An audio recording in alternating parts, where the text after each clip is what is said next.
ದಸರಾ ಆನೆ ಬಳಿ ರೀಲ್ಸ್ ಮಾಡಿದ್ರೆ ಬೀಳುತ್ತೆ ದಂಡ.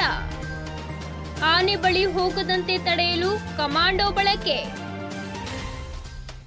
ಮೈಸೂರು ದಸರಾ ಅಂದರೆ ನೆನಪಾಗುವುದೇ ಜಂಬೂ ಸವಾರಿ ಹೂರುವ ಆನೆಗಳು. ಹಬ್ಬದ ಮೆರುಗು ಹೆಚ್ಚಿಸುವ ಇವುಗಳ ಬಳಿ ಸೆಲ್ಫಿ, ರೀಲ್ಸ್, ಫೋಟೋ ನೆಪದಲ್ಲಿ ಹತ್ತಿರ ಹೋದ್ರೆ ದಂಡ ಹಾಕೋದು ಗ್ಯಾರಂಟಿ.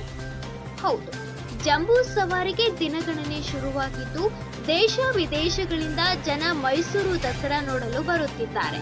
ಅರಮನೆಯ ಸೌಂದರ್ಯಕ್ಕೆ ಕರಗಿ ಅಲ್ಲಲ್ಲಿ ಫೋಟೋ, ರೀಲ್ಸ್ ಮಾಡ್ತಾರೆ. ಇಷ್ಟಕ್ಕೆ ಸುಮ್ಮನಿರದ ರೀಲ್ಸ್ ಪ್ರೇಮಿಗಳು ಆನೆ ಬಳಿ ಹೋಗಿ ತುಂಟಾಟ ಮಾಡುತ್ತಿದ್ದಾರೆ. ಇವೆಲ್ಲವುದಕ್ಕೆ ಇದೀಗ ಕಡಿವಾಣ ಹಾಕಲಾಗಿದೆ. ಈ ಬಗ್ಗೆ ಅರಣ್ಯ ಸಚಿವ ಈಶ್ವರ್ ಖಂಡ್ರೆ ಅವರು ಮಾತನಾಡಿ, ದಸರಾ ಹಬ್ಬಕ್ಕೆ ಬಳಸುವ ಆನೆಗಳನ್ನ ಪಳಗಿಸಿದ್ದರೂ ಸಹ ಕೆಲವೊಂದು ಸಂದರ್ಭದಲ್ಲಿ ಅವುಗಳ ವರ್ತನೆ ಊಹಿಸುವುದು ಅಸಾಧ್ಯ. ಹಾಗಾಗಿ ದಸರಾ ಮಹೋತ್ಸವದಲ್ಲಿ ಪಾಲ್ಗೊಂಡಿರುವ ಆನೆಗಳ ಬಳಿ ಯಾರಿಗೂ ಬಿಡದಂತೆ ಅರಣ್ಯ ಸಚಿವರು ಸೂಚನೆ ನೀಡಿದ್ದಾರೆ. ಕಳೆದ ಸೆಪ್ಟೆಂಬರ್ 18ರಂದು ಮಹಿಳೆಯೊಬ್ಬರು ಸಿಬ್ಬಂದಿಯ ಕಣ್ತಪ್ಪಿಸಿ ರೀಲ್ಸ್ ಮಾಡಿದ್ದಾರೆ ಎಂದು ಪತ್ರಿಕಾ ಪ್ರಕಟಣೆಯನ್ನ ನೀಡಲಾಗಿದೆ.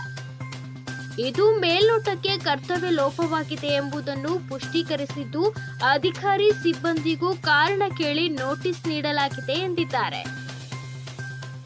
ಹೇಳಿದ್ದೆ, ರೀಲ್ಸ್ ಮಾಡಲಿಕ್ಕೆ ಅವಕಾಶ ಇಲ್ಲ, ಆನೆ ಸಮೀಪ ಹೋಗಲಿಕ್ಕೆ ನಿಷೇಧ ಮಾಡಲಾಗಿದೆ.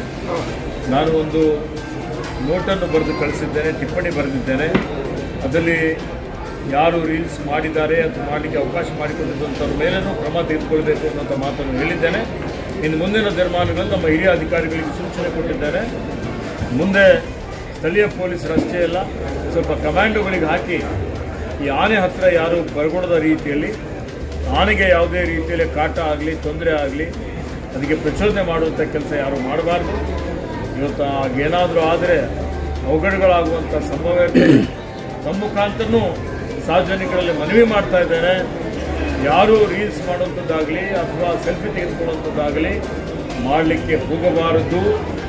ಮತ್ತು ಇದೇನು ದಸರಾ ಮಹೋತ್ಸವ ಇದೆ, ಇದನ್ನು ಒಳ್ಳೆಯ ರೀತಿಯಿಂದ ಯಶಸ್ವಿಯಾಗಿ ಆಚರಣೆ ಮಾಡಲಿಕ್ಕೆ ಸಹಕಾರ ಮಾಡಬೇಕು ಅನ್ನೋಂಥ ಮಾತನ್ನು ಒಂದು ವಿನಂತಿಯನ್ನು ಹೇಳ್ತೇನೆ.